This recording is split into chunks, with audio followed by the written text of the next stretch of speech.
Bonjour et bienvenue dans cette vidéo qui sera très courte puisque je vais vraiment ici t'exposer un petit truc, un petit élément de calcul dans le cadre des équations fractionnaires. Et donc ici, ce que je te propose de regarder ensemble, c'est comment simplifier une fraction algébrique. Euh, alors l'idée ici, c'est que quand tu dois résoudre une équation fractionnaire, algébrique, eh bien, ça peut parfois être un peu fastidieux. Tu vas avoir des expressions qui sont compliquées. Et donc, quand tu as une équation compliquée de ce type-là à résoudre, il est toujours nécessaire, important, d'essayer de la simplifier avant d'aller plus loin dans tes calculs. Et donc, je te propose ici un exemple pour que tu vois un petit peu de quoi il est question. Donc, on a ici euh, une expression, c'est même pas une équation, on a une expression, donc 3x carré moins 3x moins 36 sur 3x carré plus 9x. Alors l'idée quand on va chercher à simplifier ce genre de fraction, c'est qu'on va en fait venir factoriser tout ce qui peut être factorisé. Et tu vas voir qu'en faisant ça, ça va nous permettre de venir simplifier des choses entre le numérateur et le dénominateur. Et donc ici, on va en fait, dans l'étape suivante, essayer de factoriser ce qui peut l'être. Alors de manière évidente, au niveau du dénominateur, tu peux voir que je peux venir mettre en évidence 3x. Mais du coup, j'ai bien ici factorisé, puisque je me retrouve avec un produit. Par contre, au niveau du numérateur, c'est un petit peu moins évident, puisque si je te demande de factoriser comme ça de tête 3x carré moins 3x moins 36, c'est un peu moins visible. Mais c'est pas très grave, puisqu'on a ici une expression du second degré.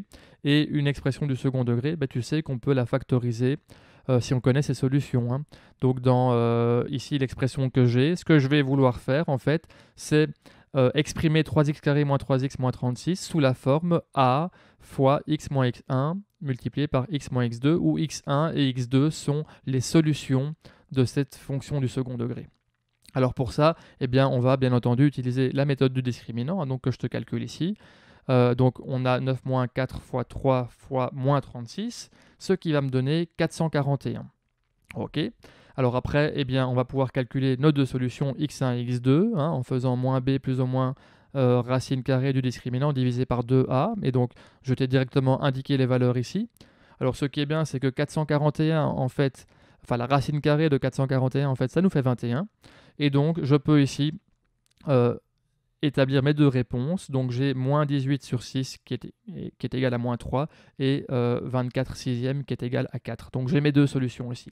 Du coup, je peux réexprimer, reformuler cette expression 3x carré moins 3x moins 36 sous la forme suivante, en utilisant ma formule. Donc je vais avoir a qui est égal à 3, donc ça me donne 3 fois x moins 3 multiplié par x moins 4.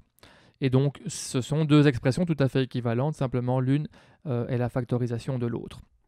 Donc maintenant, je peux venir dans ma fraction algébrique remplacer 3x carré moins 3x moins 36 par sa forme factorisée qu'on vient d'établir ensemble. Et là, c'est intéressant puisque tu vois que je vais pouvoir simplifier des choses, hein. J'ai le x plus 3 au numérateur et au dénominateur.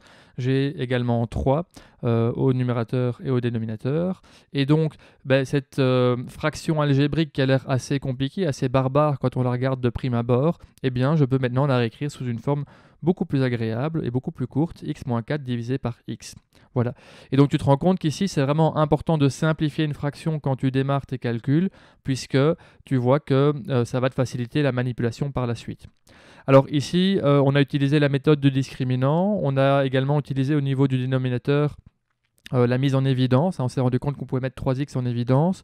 Il faut être attentif parce que parfois tu vas observer que tu as par exemple un produit remarquable, que tu peux avoir un binôme conjugué qui va apparaître, ce genre de choses-là. Donc ce sont tous des petits moyens qui vont te permettre de factoriser et de simplifier un maximum de choses. Et en général, quand le prof te donne un exercice de ce type-là, tu peux te dire que vraisemblablement l'objectif c'est de simplifier, que donc il y a des simplifications qui sont possibles. Je te remercie pour ton écoute et je te dis à bientôt.